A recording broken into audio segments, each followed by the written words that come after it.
तनी हमके बताई जा कहवा गइले लड़कैया हो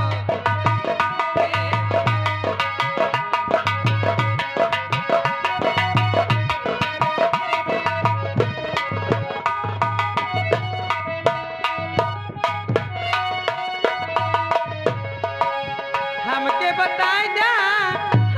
बताई जा कहवा गइली लड़कैया हो तनी हमके बताई हेलो, ये आ गए जीतलाल भाई साहब इसी गांव के रहने वाले हैं। मेला कमेटी के लिए 100 रुपये का चंदा, 10 रुपये का इनाम दे रहे। पार्टी शुक्रिया अदा करे, धन्यवाद। अंगना में खोजनी दुआरवा पे खोजनी अंगना में खोजनी दुआरवा पे खोजनी फिर मिले ना कैया हो तनी हमके बताई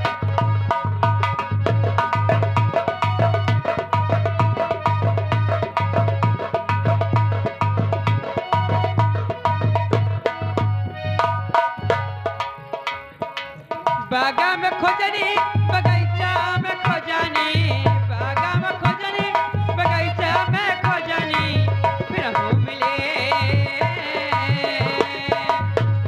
मिले ना कैया हो तनी हमके बताई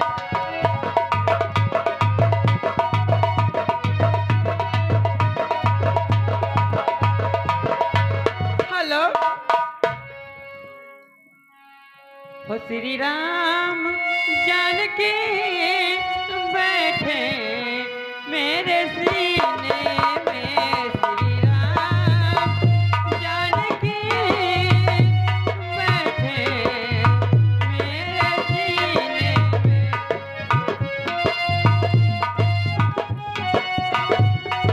हेलो, ये आ गए हमारे बड़े भैया राजा भैया कमेडियन पन्नू कपरवा बहादुरपुर की तरफ से 10 रुपए का इनाम। पार्टी शुक्रिया। श्री राम जानकी बैठे मेरे सीने में श्री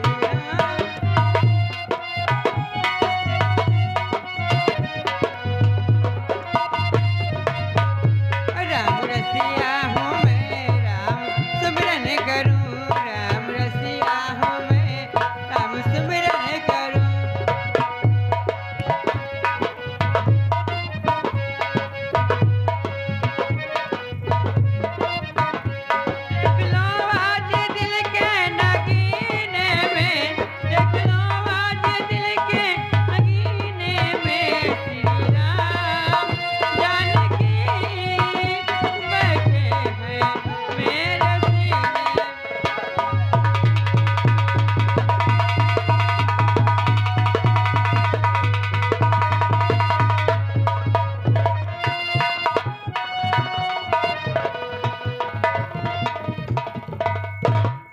अंश का थोड़ा कुछ सुना दो, फिर बाद में बात हुई है हमारे तो।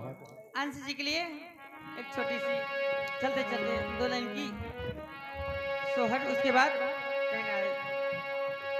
जियरा आनंद होई जाई हो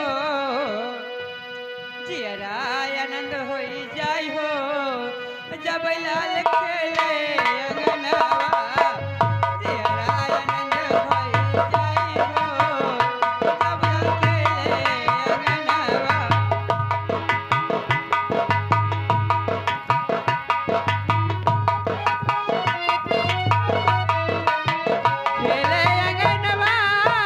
खेले अंगनवा जियरा आनंद होई जाई हो जब लाल खेले अंगनावा। बोलिए आज के आनंद कीजिए, बोलिए बजरंगबली बाबा की जय, बोलिए सरस्वती मैया की।